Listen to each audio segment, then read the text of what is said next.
Defense Intelligence Agency Director, Lieutenant General Jeffrey Cruz. Thank you all for your appearance. Thank you for your leadership. I also want to recognize the hard work and dedication of the thousands of men and women in our intelligence community whom you're here to represent today. Their successes are seldom celebrated. Their accomplishments are often unseen. But our nation is grateful to each one for the vital work they do to keep our nation safe, prosperous, and free. Our annual Worldwide Threats hearing allows for the American people to receive an unvarnished and unbiased account of the real and present dangers that our nation faces. As we will hear from our witnesses, many of the threats we face are truly existential. Communist China is actively working to replace the United States as the world's dominant superpower. China uses coercive military, economic, and influence operations, short of war, to shape a world favorable to its interests and hostile to ours.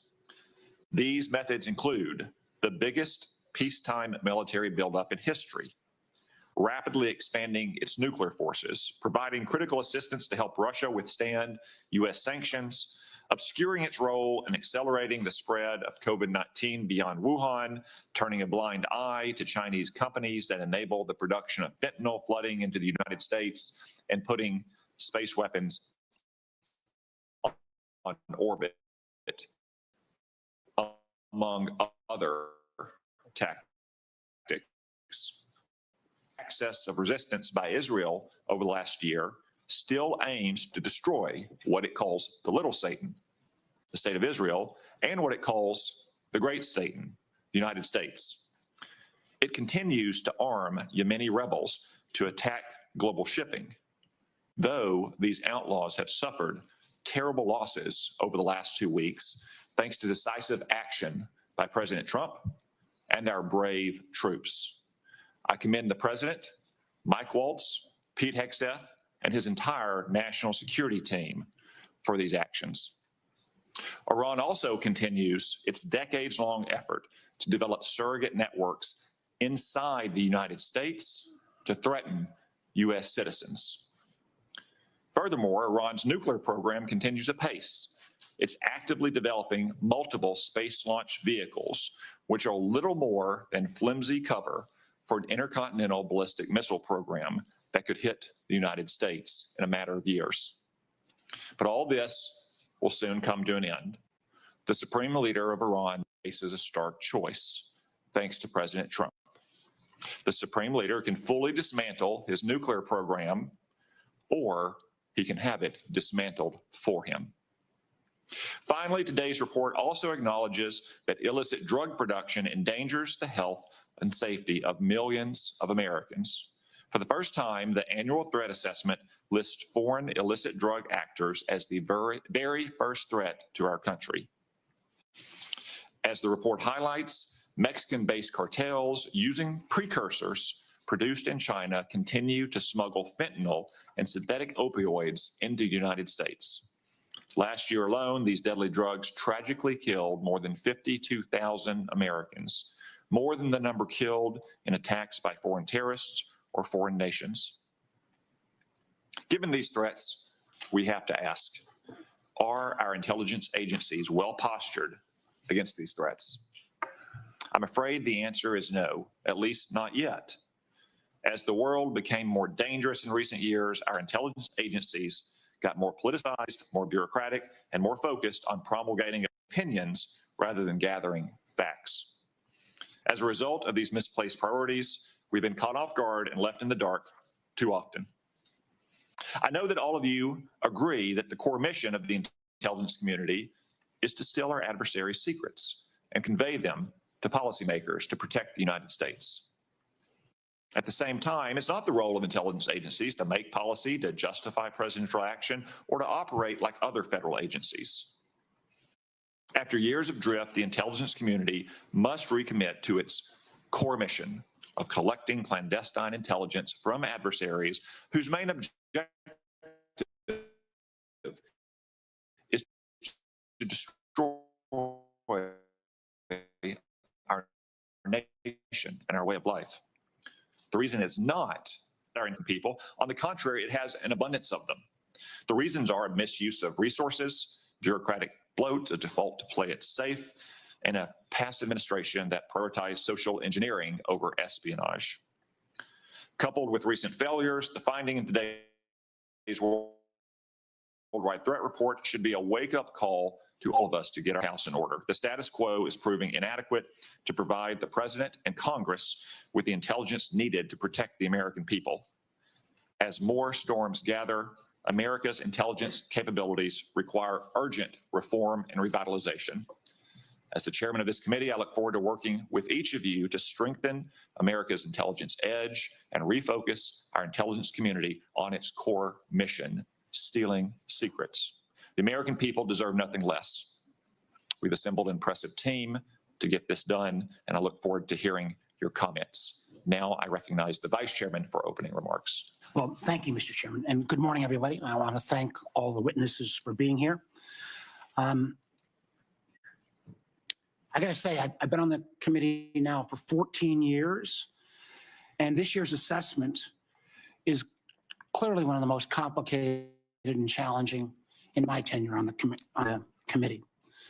And I want to get into that in a moment, but I want to first of all address the recent story that has broken in the news.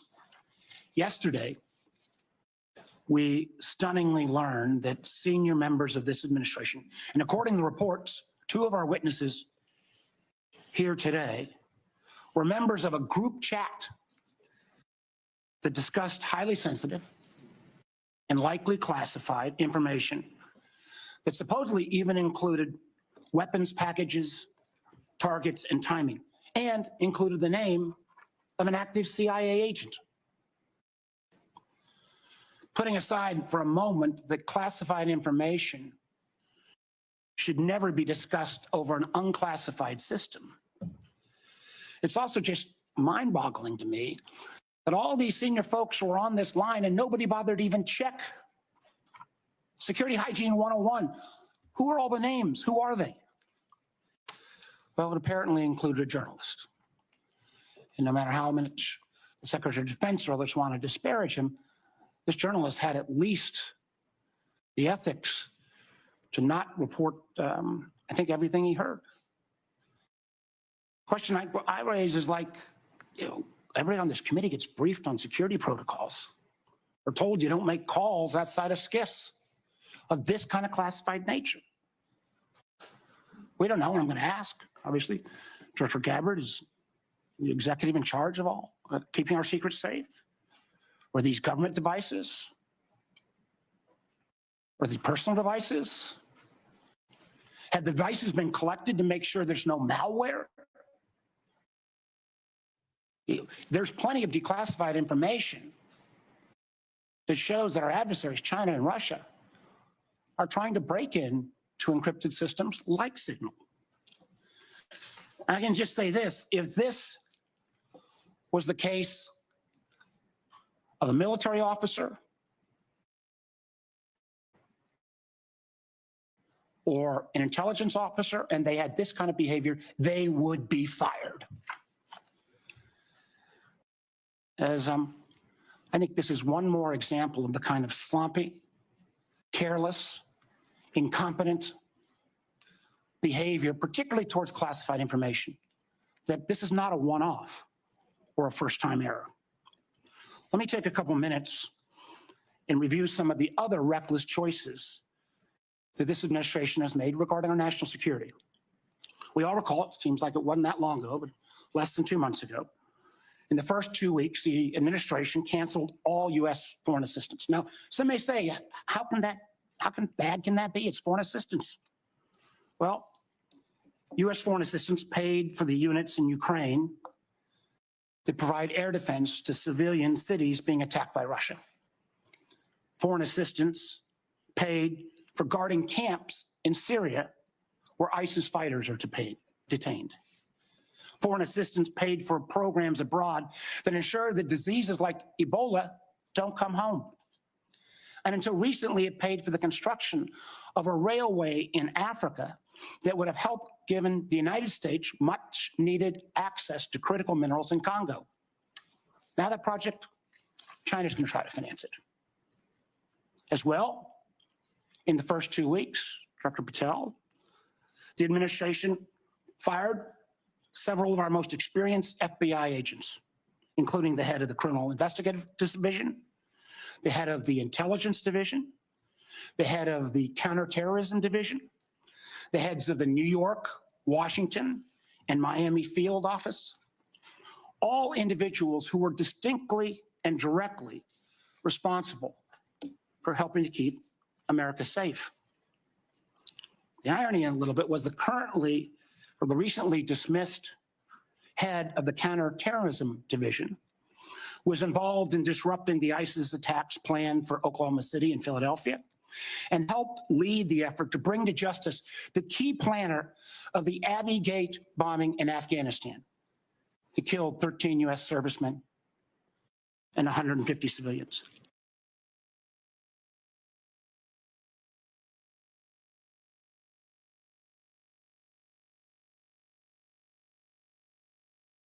C-SPAN is not federally funded. It's thanks to the cable and satellite companies that provide our public service.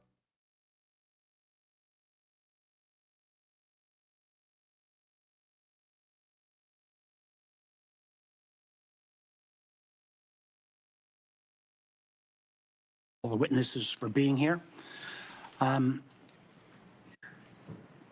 got to say, I've been on the committee now for 14 years, and this year's assessment is clearly one of the most complicated and challenging in my tenure on the committee.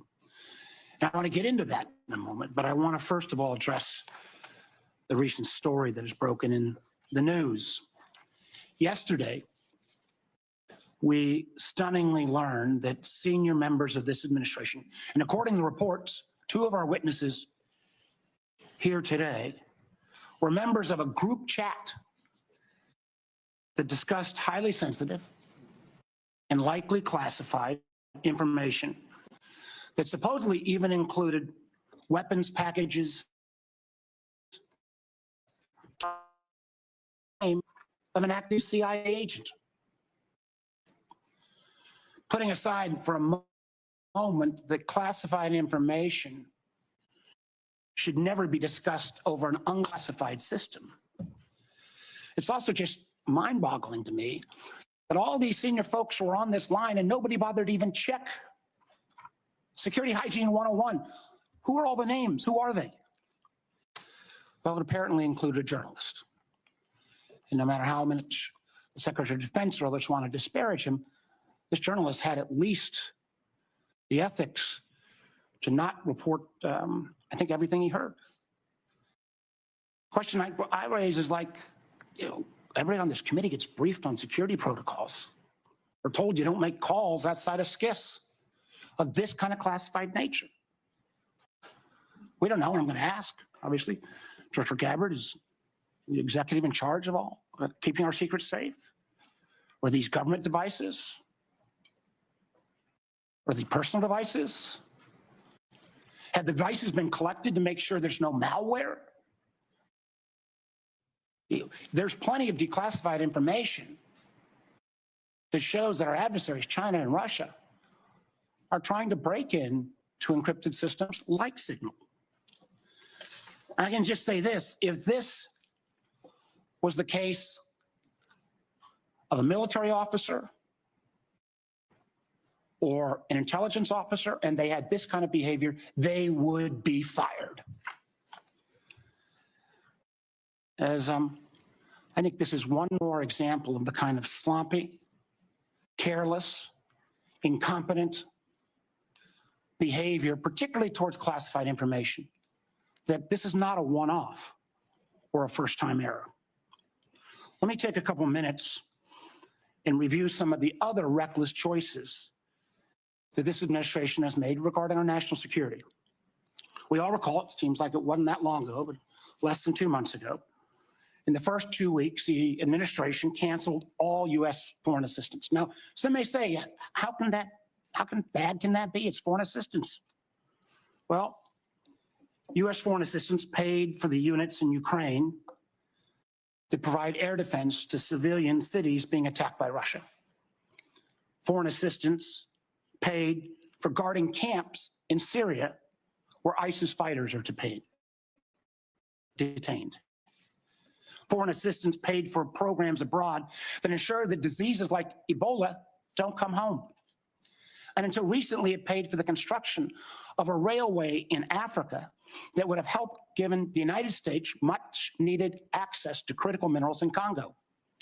Now that project, China's going to try to finance it. As well, in the first 2 weeks, Dr. Patel, the administration fired several of our most experienced FBI agents, including the head of the Criminal Investigative Division, the head of the Intelligence Division, the head of the Counter Division, the heads of the New York, Washington, and Miami field office, all individuals who were distinctly and directly responsible for helping to keep America safe.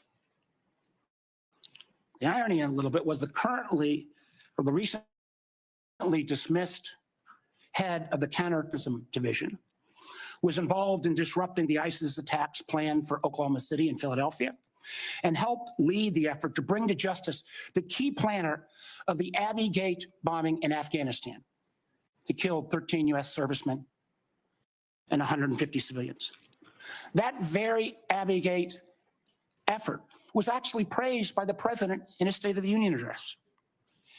Yet the administration's response to these agents, I believe, good works and years of service, was to force these folks out. It's hard to imagine how that makes our country safer.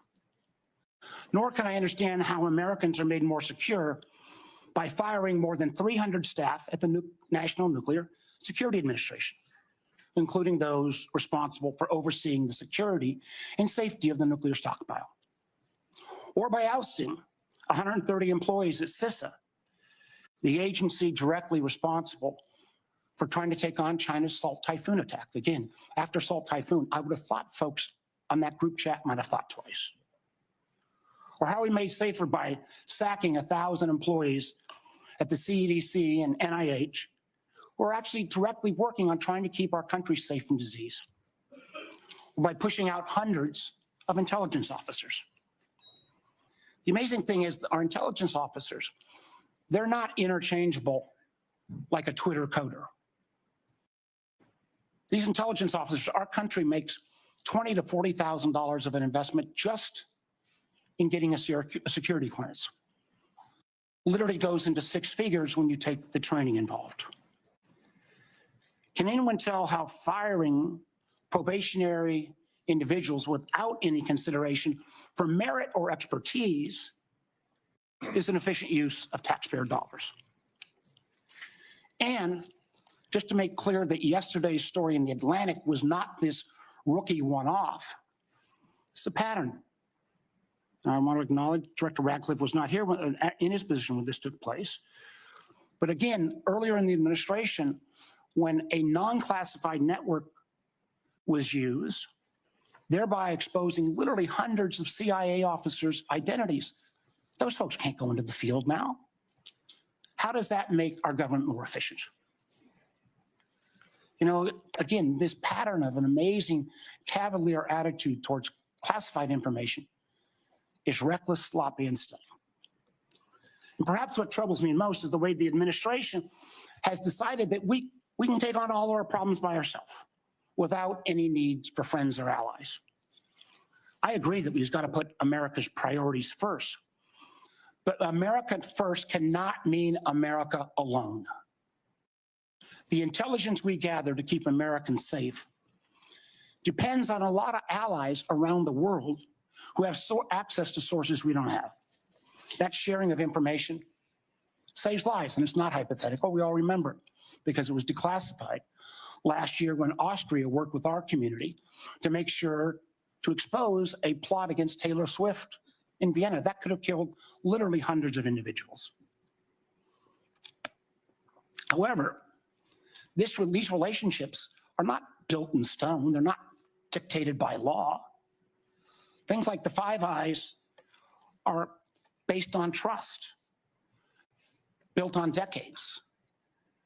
But so often that trust is now breaking literally overnight. Yet suddenly, and for no reason that I can understand, the United States is starting to act like our adversaries are our friends. Voting in the UN with Russia, Belarus, and North Korea, that's a rogues gallery if I've ever heard of them. Treating our allies like adversaries, whether it's threats to take over Greenland or over the Panama Canal, destructive trade war with Canada, or literally threatening to kick Canada out of the Five Eyes. I feel our credibility is being enormously undermined with our allies, who I believe, and I think most of us on this committee, regardless of party, believes makes our country safer and stronger. But how can our allies ever trust us as the kind of partner we used to be when we, without consultation or notice, for example, stop sharing information to Ukraine in its war for survival against Russia? Or how can our allies not only not trust our government, but potentially not our businesses with such arbitrary political decisions? Let me give you a few examples. As a result of a lot of work from this committee and others in Congress, we made sure America's commercial space industry is second to none. From space to launch to commercial sensing and communications, the United States has taken a record lead. Yet overnight, this administration called into question the reliability of American commercial industry when Maxar and other commercial space companies were directed to stop sharing intelligence with Ukraine. I got to tell you, I've been a business guy, I can't say longer than being an elected official, but pretty close. That shockwave across all of commercial space, and frankly, not just commercial space, I've heard it from some of our hyperscalers in the tech community, has sent an enormous chill. Who's going to hire an American commercial space company, government or foreign business, with the ability to have that taken down so arbitrarily? And it's not just in the case of commercial space. We've seen that Canada, Germany, Portugal have all been saying they're rethinking buying F-35s. I've heard from Microsoft and Google directly and Amazon that they're having questions about whether they can still sell their services. We've also seen foreign adversaries and friends take advantage of this rift in our national security areas and our scientists. Germany has already put out ads trying to attract some of our best scientists who've been riffed. And the Chinese intelligence agencies are posting on social media sites in the hopes of luring individuals with that national security clearance who've been pushed out, perhaps arbitrarily, to come into their service. So no, the signal fiasco is not a one-off. It is unfortunately a pattern we're seeing too often repeated. I fear that we feel the erosion of trust from our workplace, from our companies, and from our allies and partners can't be put back in the bottle overnight. Make no mistake, these actions make America less safe. Thank you, Mr. Chairman. Before I turn to the witnesses hearing, I want to welcome everyone in our large audience today. I also want to note that we will not tolerate any disruptions of the witnesses' testimony or senators' questions and the witnesses' answers. You'll note that we have a large contingent of Capitol Police in the room. Any disruptions, either opposed or in favor to the witnesses, will result in prompt removal from the hearing room, and my encouragement to the U.S. Attorney to throw the book at the person disrupting the hearing. No offense, but we all came to hear the witnesses, no one else in the room. Director Gabbard, I understand you'll make a statement for the panel of witnesses. Thank you, Mr. Chairman, Vice Chair, members of the committee. Thanks for the opportunity for us to be here to present you the intelligence community's 2025 annual threat assessment. I'm joined here this morning by my colleagues from the CIA, DIA, FBI, and NSA. Our testimony offers the collective assessment of the 18 U.S. intelligence elements making up the U.S. Intel community and draws on intelligence collection and information available to the IC from open source and private sector and the expertise of our analysts. This report evaluates what the IC assesses most threatens our people and our nation's ability to live in a peaceful, free, secure, and prosperous society. As you know, we face an increasingly complex threat environment that is threatening us here at home and our interests abroad. I'll begin by focusing on what most immediately and directly threatens the United States and the well-being of the American people: non-state criminal groups and terrorists putting American lives and livelihood at risk. Then I'll focus on the key nation states who have the capability to threaten the interests of the United States. In this complex environment, non-state and state actors are able to exploit or take advantage of the effects of each other's activities. Conventional and asymmetrical capabilities, even the traditionally weakest of actors are able to acquire from available advanced technologies, creates an even more complex and serious threat landscape. First, I'll highlight the threats presented by several non-state actors. Cartels, gangs, and other transnational criminal organizations in our part of the world are engaging in a wide array of illicit activity, from narcotics trafficking to money laundering to smuggling of illegal immigrants and human trafficking, which endanger the health, welfare, and safety of everyday Americans. Based on the latest reporting available for a year-long period ending October 2024, cartels were largely responsible for the deaths of more than 54,000 U.S. citizens from synthetic opioids.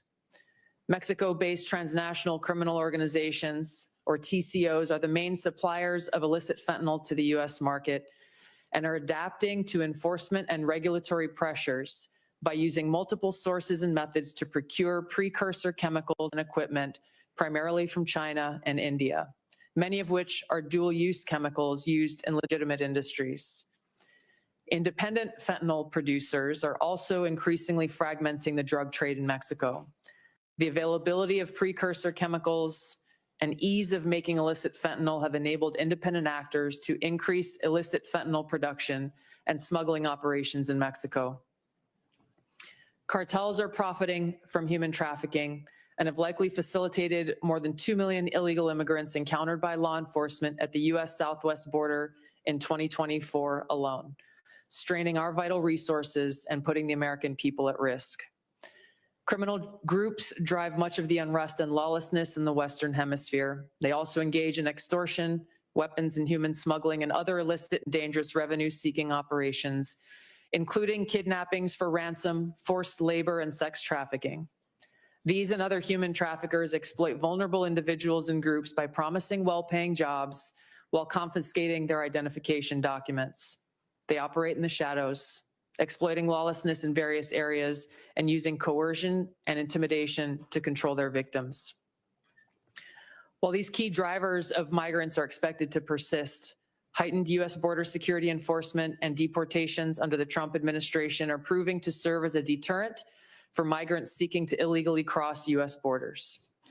U.S. Border Patrol apprehensions along the southwest border in January 2025 dropped 85% from the same period in 2024.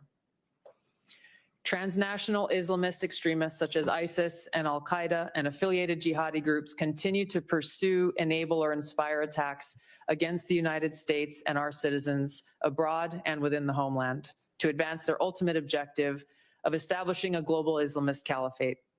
This includes heightened efforts to spread their ideology to recruit and radicalize individuals in the U.S. and the West. While the New Year's Day attacker in New Orleans had no known direct contact with ISIS terrorists, he was influenced and radicalized by ISIS ideological propaganda, as one example. Al-Qaeda and its affiliates continue to call for attacks against the United States as they conduct attacks overseas. These jihadist groups have shown their ability to adapt and evolve, including using new technologies and tactics to spread their ideology and recruit new followers. A range of non-state cyber criminals are also targeting our economic interests, critical infrastructure, and advanced commercial capability for extortion, other coercive pursuits, and financial gain.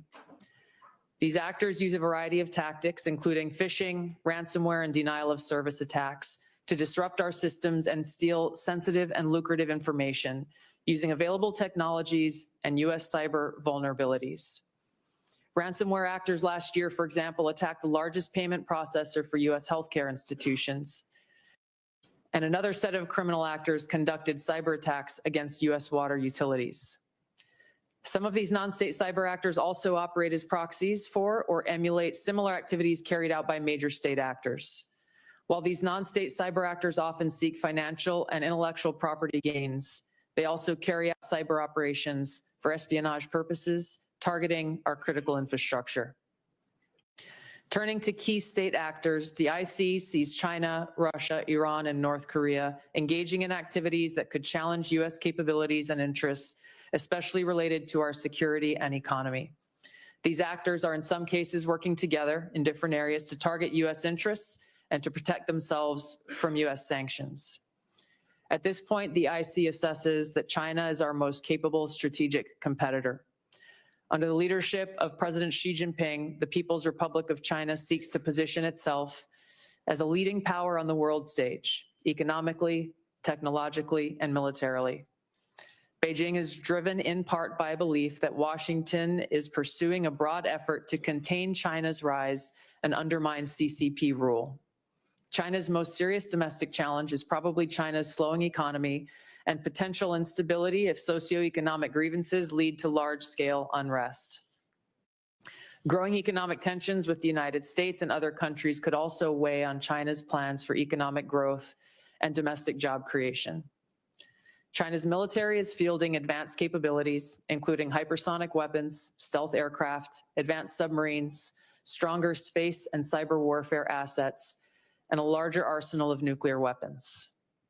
While it would like to develop and maintain positive ties with the United States and the Trump administration to advance its interests and avoid conflict, China is building its military capability in part to gain advantage in the event of a military conflict with the United States around the issue of China's efforts toward unification with the Republic of China, or Taiwan.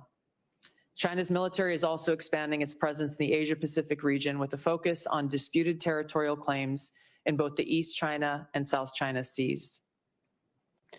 Beijing is advancing its cyber capabilities for sophisticated operations aimed at stealing sensitive US government and private sector information and pre-positioning additional asymmetric attack options that may be deployed in a conflict. China's cyber activities have been linked to multiple high-profile breaches, including last year's massive compromise of US telecom infrastructure, commonly referred to as Salt Typhoon. Beijing currently dominates global markets and strategically important supply chains, for example, with the mining and processing of several critical minerals. In December, China imposed an export ban to the United States on gallium, germanium, and antimony, all of which are important to the production of semiconductors and our defense technologies. This was in direct response to US export controls on chips and to broadly limit PRC access to advanced chips and chip-making equipment. China also aims to compete in other critical global industries, including AI, legacy semiconductor chip production, biomanufacturing and genetic sequencing, and medical and pharmaceutical supply production. Leveraging often heavily state-subsidized production at greater scale, lower costs, and weaker regulatory standards than required in the West, Beijing's strategy has given it a leading position in many parts of these sectors and supply chains that support them. In 2023, for example, China had 5 first-in-class domestic drug approvals and 3 FDA approvals. Turning to Russia. Russia's nuclear and conventional military capabilities, along with its demonstrated economic and military resilience, make it a formidable competitor. Moscow has more nuclear weapons than any other nation that could inflict catastrophic damage on the United States and the world in the event of a major war that Russian leaders feared put them and their regime at serious risk. In late 2024, Russia announced updates to its public nuclear doctrine, expanding the conditions under which Russia would consider using nuclear weapons. Russia is building a more modern and survivable nuclear force designed to circumvent US missile defense through reliable retaliatory strike potential. Russia intends to deter the US by holding both the US homeland at risk and by having the capabilities to threaten nuclear war in a conflict. Russia's developed advanced cyber capabilities and has attempted to pre-position access to U.S. critical infrastructure for asymmetric options and make it a persistent cyber threat. Russia's cyber activities have been linked to multiple high-profile breaches, including the 2023 hack of Microsoft. Russia is also fielding new capabilities in anti-satellite weapons meant to degrade U.S. and allied space infrastructure. Among Russia's most concerning developments is a new satellite intended to carry a nuclear weapon as an anti-satellite weapon, violating long-standing international law against such activity and putting the U.S. and global economy at risk. Iran continues to seek expansion of its influence in the Middle East, despite the degradation to its proxies and defenses during the Gaza conflict. Iran has developed and maintains ballistic missiles, cruise missiles, and UAVs, including systems capable of striking U.S. targets and allies in the region. Tehran has shown a willingness to use these weapons, including during a 2020 attack on U.S. forces in Iraq and in attacks against Israel in April and October 2024. Iran's cyber operations and capabilities also present a serious threat to U.S. networks and data. The IC continues to assess that Iran is not building a nuclear weapon, and Supreme Leader Khamenei has not authorized the nuclear weapons program that he suspended in 2003. The IC continues to monitor closely if Tehran decides to reauthorize its nuclear weapons program. In the past year, we've seen an erosion of a decades-long taboo in Iran on discussing nuclear weapons in public, likely emboldening nuclear weapons advocates within Iran's decision-making apparatus. Iran's enriched uranium stockpile is at its highest levels and is unprecedented for a state without nuclear weapons. Iran will likely continue efforts to counter Israel and press for U.S. military withdrawal from the region by aiding, arming, and helping to reconstitute its loose consortium of like-minded terrorists and militant actors, which it refers to as its axis of resistance. Although weakened, this collection of actors still presents a wide range of threats, including to Israel's population, U.S. forces deployed in Iraq and Syria, and to U.S. and international military and commercial shipping and transit. North Korean leader Kim Jong-un is pursuing stronger strategic and conventional capabilities that can target U.S. forces and allies in the region, as well as the U.S. homeland, to bolster North Korea's leverage and stature, defend its regime, and achieve at least tacit recognition as a nuclear weapons power. Kim's recently cemented strategic partnership with Russia supports these goals by providing him greater financial, military, and diplomatic support, reduced reliance on China, and providing North Korean forces and weapons systems authentic warfighting experience. Kim views his strategic weapons advances since 2019, its deepening ties with Russia, and North Korea's economic durability is strengthening his negotiating position against Washington's demands for denuclearization and lessening his need for sanctions relief. North Korea is probably prepared to conduct another nuclear test on short notice and continues to flight test its ICBMs to demonstrate their increasing capabilities as leverage in future negotiations. Since 2022, China, Russia, Iran, and North Korea have grown closer. Removing the accelerant of the war in Ukraine is unlikely to revert these bilateral relationships to a pre-war 2021 baseline, leaving room for new strategic priorities and world events to create new incentives or challenges to their currently high levels of cooperation. Russia has been a catalyst for much of this expanded cooperation, driven heavily by the support it has needed for its war effort against Ukraine, including protection from U.S. and Western sanctions. In addition to its exchange of military and other resource capabilities with North Korea, Russia has relied more heavily on China's financial and defense industry backing, and also has increased combined military exercises with China to signal shared fortitude against the United States and U.S. allies in the Asia-Pacific region. With Iran, Russia has also expanded financial ties to mitigate sanctions. Iran has become a critical military supplier to Russia, especially of UAVs, in exchange for Russian technical support for Iranian weapons, intelligence, and advanced cyber capabilities. In conclusion, the threats that we see to U.S. national security are both complex and multifaceted and put the lives safety, and well-being of the American people at serious risk. As the heads of the American people's intelligence community, we will continue to provide the President, Congress, and our warfighters with timely, unbiased, relevant intelligence to keep the United States secure, free, prosperous, and at peace. To the American people specifically, our intelligence community exists to serve you and to ensure your safety, security, and freedom. Thank you. Thank you, Director Gabbard. As I mentioned in my opening remarks, the annual threat assessment for the first time lists cartels and traffickers as the very first threat. Director Patel, I'm pleased to say that the FBI's Little Rock field office has been doing its part in addressing this threat. The field office, along with other federal, state, and local law enforcement agencies, have arrested nearly 300 immigrants in my state in 2025 so far.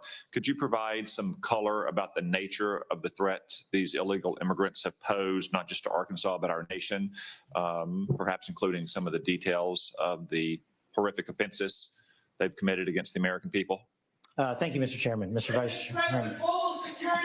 Witness will suspend. The greatest threat to global security is Israel, and the whole world knows it. Stop funding Israel! Stop funding Israel! Stop funding Israel! Stop funding Israel! So that protester was a code pink lunatic, saying the greatest threat to world peace is funding Israel. I will observe, for the benefit of the audience here on television, that Code Pink is funded by communist China as well, which simply illustrates, speak up now if you want to be removed as well, whoever's saying that.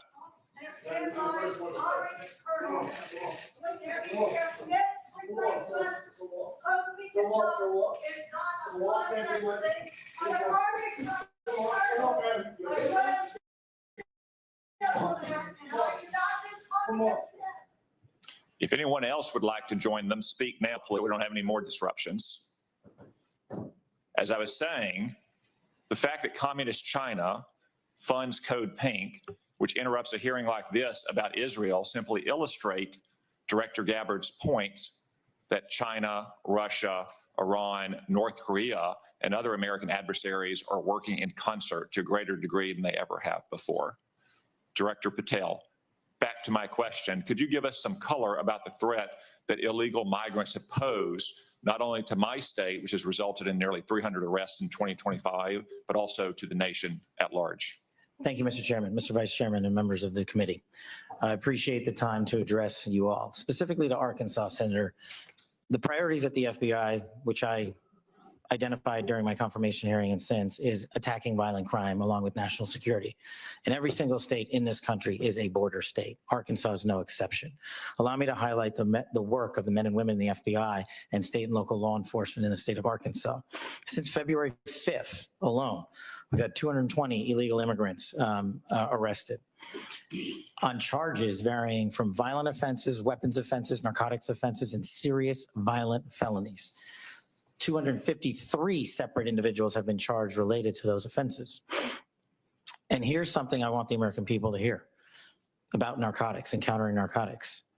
Thousands of pounds of narcotics were seized in these 3 weeks in the state of Arkansas. Thousands, worth tens of millions of dollars. Everything from fentanyl to meth to cocaine to heroin to marijuana and more. And also including manufactured drugs. The FBI does have the biggest footprint in Arkansas, but we could not achieve this mission without our state and local law enforcement partners, which has been one of the priorities since I took the helm at the FBI.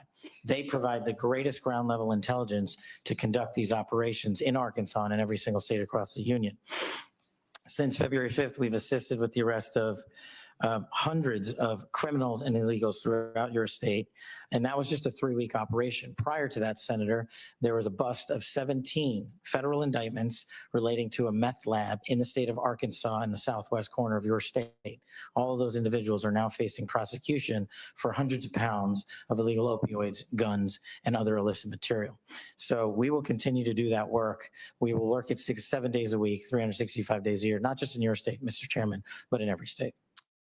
Thank you, Director Patel. As Director Gabbard highlighted from the annual threat report, Director Ratcliffe, many, if not most, of the chemical precursors for deadly fentanyl produced by Mexican drug cartels originates in China. China, of course, is a techno-totalitarian police state. They have technology to monitor their own people that Soviet Russia could have only imagined. Is there any reason, Director Ratcliffe, to believe that China could not monitor and crack down on this flow of chemical precursors to Mexico if it chose to do so? Thank you, Senator, for the question. No, there's nothing that prevent China, the People's Republic of China, from cracking down on fentanyl precursors. As you well know, Senator, one of the reasons that they don't is that there are more than 600 PRC-related companies that produce those precursor chemicals in an industry that generates $1.5 trillion. That is one of the reasons that we see that Chinese efforts to affect the fentanyl precursors are really limited in nature and intermittent in nature, and not a dedicated effort to enforce their own laws and regulations to crack down on this. Thank you, Director Ratcliffe. I have many more questions I could ask, but I'm going to try to lead by example and stay within the 5-minute limit for the benefit of senators. I remind everyone there is a vote scheduled at noon. I hope to finish the open portion of this hearing before that vote closes, after which time we'll move to the closed portion. The Vice Chairman.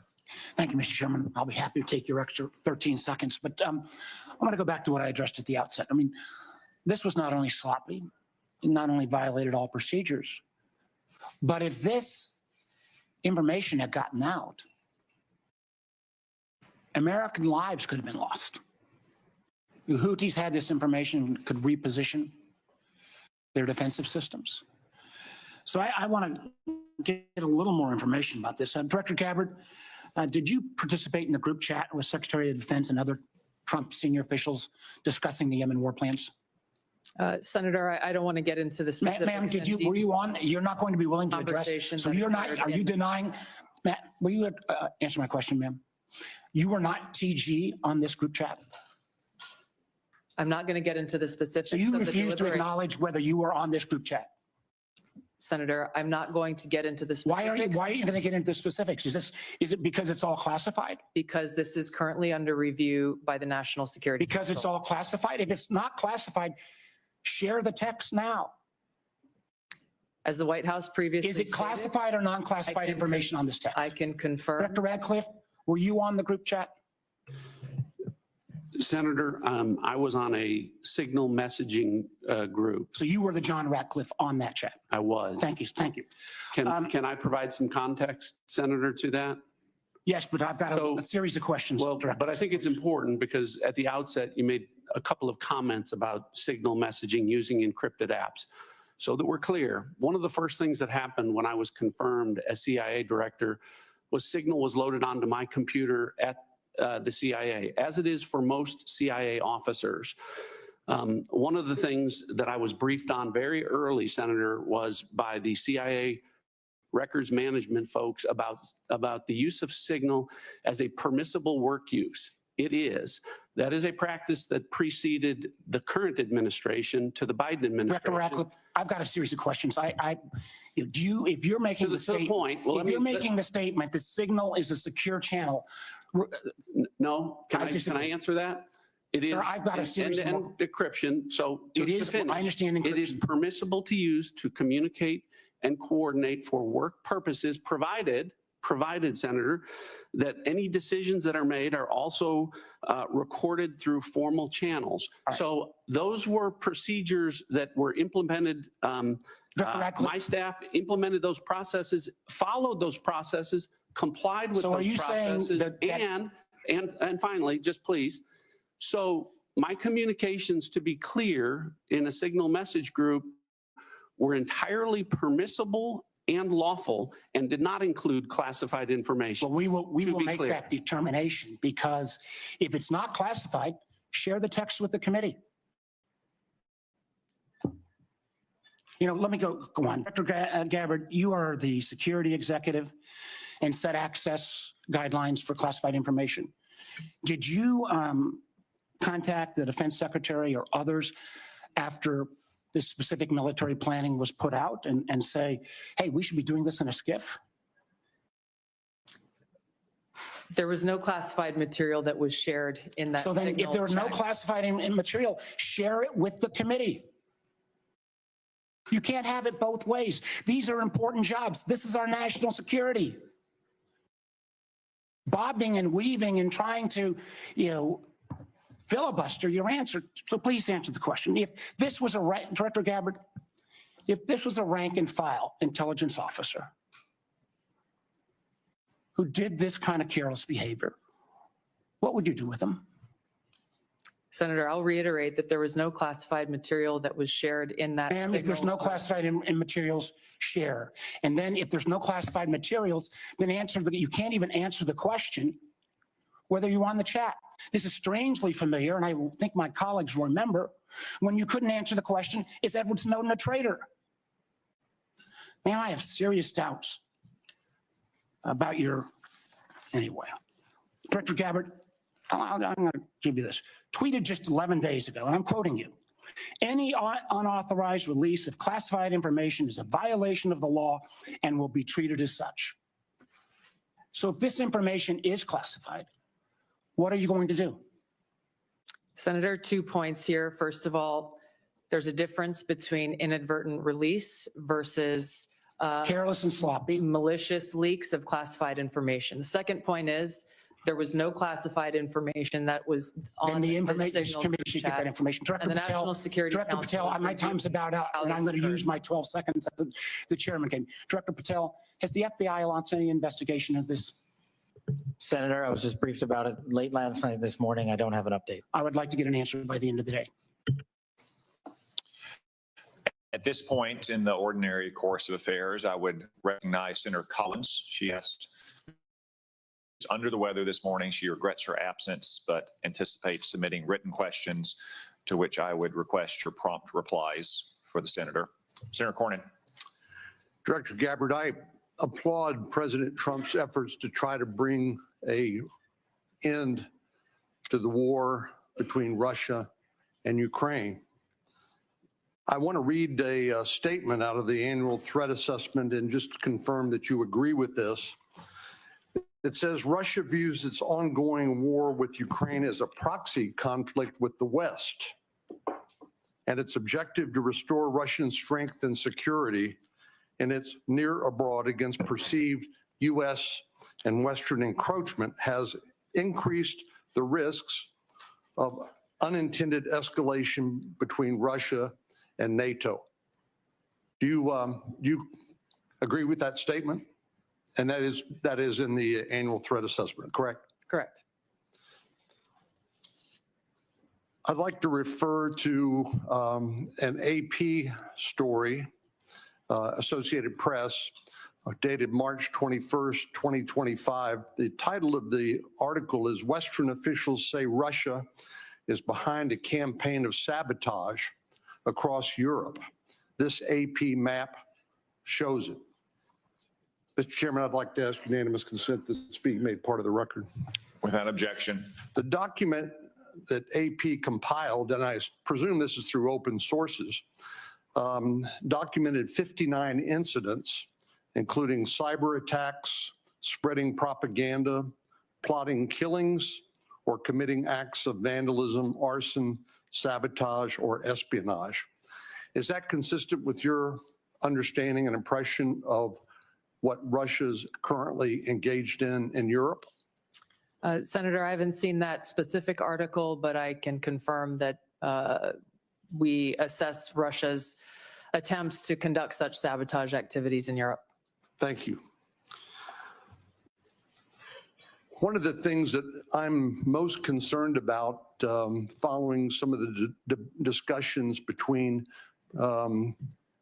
Russia and Ukraine and the United States and our other allies, obviously, as I said, peace between Ukraine and Russia is the desirable end state. I think you'd have to be crazy to say otherwise. But I also want to talk a little bit about the unexpected or maybe unintended consequences of European insecurity. I know the incoming Chancellor of Germany has talked about the possibility that Germany might share its nuclear weapons with Ukraine and suggested that the UK would be part of that. I know that Poland has talked about acquiring nuclear weapons, and perhaps other European countries to make up for what they view as a receding of the American umbrella of protection. General Krause, what would be the result of the proliferation of nuclear weapon-armed countries in Europe if, in fact, that would occur as a result of the perception of European insecurity? Senator, thank you for the question. One of the things that the intelligence community works very hard on is to understand who has nuclear weapons throughout the planet. And as discussed in the opening statements, both by the chair and by Director Gabbard, the proliferation and the increase in the types and the lethality of nuclear weapons is one of the things that we have to track and we as a nation are going to have to face. It has changed dramatically in the last 5 years and will continue to change over the next 5 years. The addition of additional countries which have their own deterrence policies and will act in a nuclear dialogue, or the presence of those weapons, the security of those weapons, the movement and the threat of use of those weapons complicates the environment by which all of us will operate and will complicate all of the decisions by which all future conflict and the political decisions that we support of the decision makers. It makes the world a more dangerous place, does it not? Senator, yes, it does. And just by way of history, Ukraine used to have the third largest arsenal of nuclear weapons on the planet. But as a result of negotiations between Russia and Ukraine and the United Kingdom, the Budapest Memorandum documented a commitment by Russia and the United States to protect the territorial integrity of Ukraine in exchange for them giving up their nuclear weapons. Did I correctly summarize the content of the Budapest Memorandum back in 1994? Yes, Senator, you did. And Ukraine willingly gave up its weapons for the protection of others. Thank you very much. Senator Wyden. Thank you, Mr. Chairman. And obviously, my colleagues and I feel very strongly about the war planning meeting over unclassified phones. Obviously reckless, obviously dangerous. Both the mishandling of classified information and the deliberate destruction of federal records are potential crimes that ought to be investigated immediately. And I want to make clear that I'm of the view that there ought to be resignation, starting with the National Security Advisor and the Secretary of Defense. Director Ratcliffe and Director Gabbard, have you participated in any other group chats with senior Trump administration officials in which classified information was shared using phones that weren't cleared for such information? Question for the two of you. Senator, thank you for the question. I haven't, your question was, have I participated in any other group chats sharing classified information? To be clear, I haven't participated in any signal group messaging that relates to any classified information at all. Okay. Director Gabbard. Senator, I have the same answer. I have not participated in any signal group chat or any other chat on another app that contained any classified information. Yeah, and I just think it's important to follow through here. Would the two of you cooperate with an audit to confirm that that is that is the case? I have no objection. Senator, I'll certainly comply with any follow-up that the National Security Council would deem appropriate. But again, to be clear, the use of signal message end-to-end encryption applications is permissible and was, in this case, used permissibly, at least to my understanding, and in a lawful manner. The seriousness of this is so clear. That's why I want to have an audit, and both of you gave me an answer indicating that you would be open to that, and I appreciate it. Director Patel, you weren't in this particular group chat, but have you participated in any chats on unclassified phones with other administration officials relating to national security? And if so, on what other topics? Thank you. Thank you for your question, Senator. Not that I can recall. Okay. Question I have for you, Director Gabbard, involves this question of Elon Musk wasn't going to see the military's China war plans because he said he, quote, has business in China and he would be susceptible perhaps to that. That was his comment. So as DNI, you're responsible for security clearance policies across the government. Under your watch, how are you going to go about carrying out this obligation? Because I think it obviously is a very significant one in terms of American national security. Thank you, Senator. As you know, the Office of the Director of National Intelligence provides oversight over these different 18 intelligence elements. Leaders within those elements are empowered with that responsibility to uphold the trust that the American people have placed in them. In this example that you cited, both Secretary Hegseth as well as President Trump completely denied the assertion that Elon Musk was going to receive any kind of classified war plan brief pertaining to China or any other country. So on the question of whether the president has the prerogative to get clearances is really the area that I want to touch on, because you're formally responsible for security clearance policies, and that's why I'm asking about it. So can a president decide who gets the clearance? Yes. So what about your role? You're formally responsible for security clearance policies. That is also true. So how do we resolve it? President just gets his way. The elected president and commander-in-chief has the authority to provide a security clearance to those who he deems necessary. Mr. Chairman, and to the ranking member, I think we have to have a further discussion on this and figure out what the ground rules, are.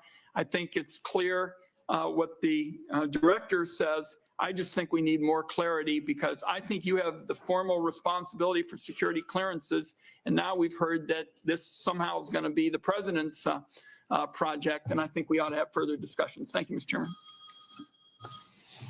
Senator Langford.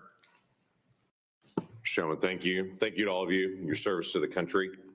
It matters. There are a lot of citizens of our country right now that have much greater security in their life because of the work that you do and the people that are working around you do. So I just want to say I appreciate that. For the folks in Oklahoma, they would definitely want me to be able to say thank you for your service. Let me ask a couple of questions on this. Director Gabbard, let me start with you on this. Iran has been listed as one of the top sponsors of terrorism for a very long time. They are the primary armors of Hezbollah, of Hamas, of the Houthis. They're arming the Russians to be able to kill Ukrainians. They continue to be able to destabilize the region. And just in the recent days, when many nations in the Gulf region had how to provide greater stability, Iranian leadership stepped out and made very clear statements. They want a one-state solution for Israel, and this to drive out all Jews. So this continues to be an issue, not just for the region, but for Americans in particular. So my question is on this is the sanctions and the effect of sanctions, what we know about the Iranian response. Under the Biden administration, those sanctions will turn down, where, quite frankly, Iran has been able to sell $90 billion in oil on the global market to be able to rearm itself and all the others around the region. Now sanctions are now going back onto Iran again. What do we know about the effect of those sanctions? Thank you, Senator, for the question. These sanctions have just begun to be reinstated, so the full effects have not yet borne fruit. But the message that the president has sent with his maximum pressure campaign is certainly heard. As the chairman mentioned in his opening remarks, President Trump recently sent a letter to the leader of Iran expressing his interest in direct talks in order to try to de-escalate and to prevent war, prevent Iran from gaining a nuclear weapon, but also stated that there would be military consequences if there was no direct negotiations. So President Trump is continuing to carry out his vision and mission of peace through strength, acting in the best interests of the American people. We will see what choices are made from here. Okay, thank you. Director Patel, during the last administration, in the very open border policy that they had, we had some years, including 2022 and 3, where the special interest aliens. This is something this committee and the Homeland Security Committee tried over and over again to get details on. The Biden administration was unwilling to be able to share any of the details on the special interest aliens, led to a great amount of frustration. The comment came often back to us is that FBI is going to track all these individuals and to be able to identify them, even though it was set